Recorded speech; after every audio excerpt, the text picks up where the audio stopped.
আসসালামু আলাইকুম। শুরু করছি ফেব্রিক স্ট্রাকচার এন্ড ডিজাইনের 14তম পর্ব। এই পর্বে আমরা দেখব কিভাবে স্টেপড বা ধাপে ধাপে কিভাবে ডিজাইন করতে হয় সেই জিনিসটা। আমরা এই ডিজাইনটা টানা বরাবর করতে পারি, আবার পরেন বরাবর করতে পারি। তো আর কথা না বাড়িয়ে চলো শুরু করা যাক যে কিভাবে আমরা স্টেপড টুইল অঙ্কন করব। স্টেপ টুইল আমরা প্রথমে টানা বরাবর অঙ্কন করব, এরপরে আমরা পরেন বরাবর অঙ্কন করব। তো টানা বরাবর করার জন্য আমি এখানে 4x4 ঘরে একটা মোটিভ নিচ্ছি। এই পাশে এখানে দেখো 4x4 ঘরে আমি একটা মোটিভ নিলাম। মোটিভের স্ট্রাকচার আমি যে কোনো জিনিস নিতে পারি। আমি 2 আপ 2 ডাউন টুইল নিচ্ছি, টুইল, এবং আমি জেড টুইল নিলাম। এই হচ্ছে আমাদের মোটিভ। এখন এই মোটিভটা দিয়েই আমরা প্রথমে টানা বরাবর স্টেপ টুইল অঙ্কন করব, এরপরে পরেন বরাবর।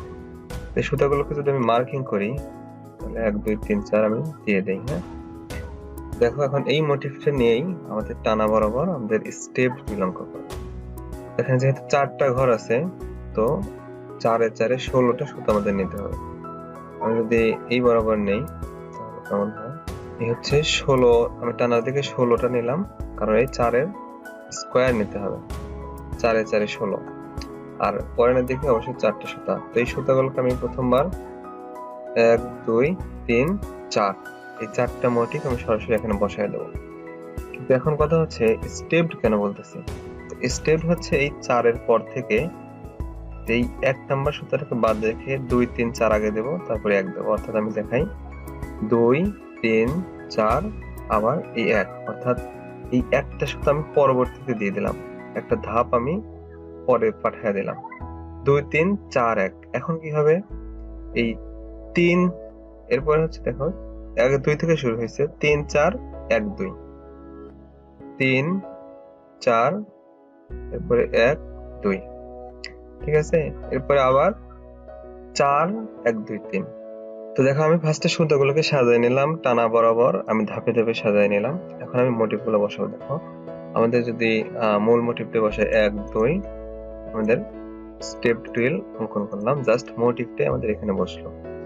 এরপরে আমাদের 2 3 4 আঁক, অর্থাৎ 2 এর নম্বরে দেখো এই যে ডিজাইনটা, এখানে 2 আপ এবং 1 আপ, 1 ডাউন 2 আপ এবং 1 ডাউন, 1 ডাউন 2 আপ 1 ডাউন। এরপরে 3 নম্বরের সুতাটা এরকম ছিল, এরপরে এখানে একটা ছিল, আর 1 নম্বরে হচ্ছে প্রথম দুইটা। অর্থাৎ দেখো আমাদের এই দ্বিতীয় ধাপে যে মার্কিং করা অংশটা করতে 2 3 4 1 আমাদের মোটিভের ডিজাইনটাই হবে, কিন্তু আমাদের সুতাগুলো আমি রিঅ্যারেঞ্জ করে দিচ্ছি। এরপরে 3 4 1 2। তো দেখো 3 নম্বরে কি ছিল? 2 ডাউন 2 আপ, 2 ডাউন 2 আপ। এরপরে 1 নম্বর হচ্ছে এরকম, আর 1 2 হচ্ছে এরকম। তো দেখো আমাদের এই যে মার্কিং করা অংশটাতে আমাদের আবার মোটিভটাকে আমি রিঅ্যারেঞ্জ করে সাজায় দিছি। এরপর হচ্ছে 4 1 2 3, 4 নম্বরের স্ট্রাকচার ছিল এইরকম, আমাদের 4টা সুতা আমরা এইভাবে ফিল আপ করলাম। তো দেখো এইভাবে আমাদের টানা বরাবর স্টেপ টুইল অঙ্কন করতে হবে। তো এখন দেখো আমি টানা বরাবর আমাদের শেষ হলো, আমি যদি পরেন বরাবর করতে চাই তাহলে কি হবে? তো পরেন বরাবর করার জন্য আমি এই সুতাগুলোকে আমি জাস্ট লম্বা লম্বি সাজায় দেবো।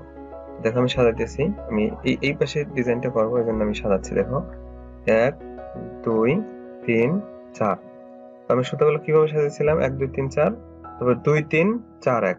আমাদের 16টা সুতা নিয়ে ফেলছে। আমি এখন বক্সটাকে দেখাচ্ছি যাতে করে আমি আগে নেই যে আসলে মাপগুলো বোঝা কঠিন হতে পারে। আমি এই বক্সটা নিলাম। এখন দেখো আমাদের যেহেতু ডিজাইনটা এরকম ছিল, তাহলে আমাদের নিয়ে নিচ্ছি আমি এখন ডিজাইনটা।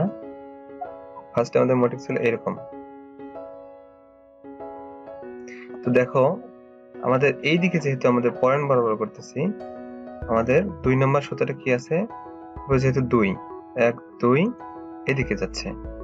এরপরে 3 হচ্ছে এরকম ছিল, 4 ছিল এরকম, ঠিক আছে? 4 এখানে একটা আপ ছিল। আমরা পয়েন্ট বরাবর হিসাব করতেছি 1 আপ 2 ডাউন 1 আপ, অর্থাৎ 1 আপ 2 ডাউন 1 আপ। আবার 4টা সুতা আমাদের ফিল আপ হয়ে গেল। এরপর কি হবে? 3 4 1 2। তো 3 নম্বরে কি আছে? 1 down 2 up 1 down, 1 down 2 up 1 down.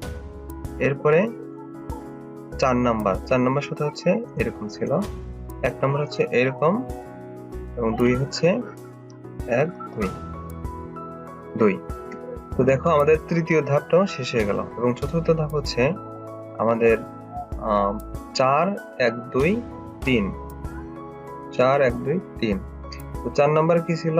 4 number সূত্রটা হচ্ছে এরকম, শেষে আমাদের দুইটা আপ, এরপরে 1 1 হচ্ছে এরকম, এখানে একটা 2 2 এবং 3 হচ্ছে এরকম।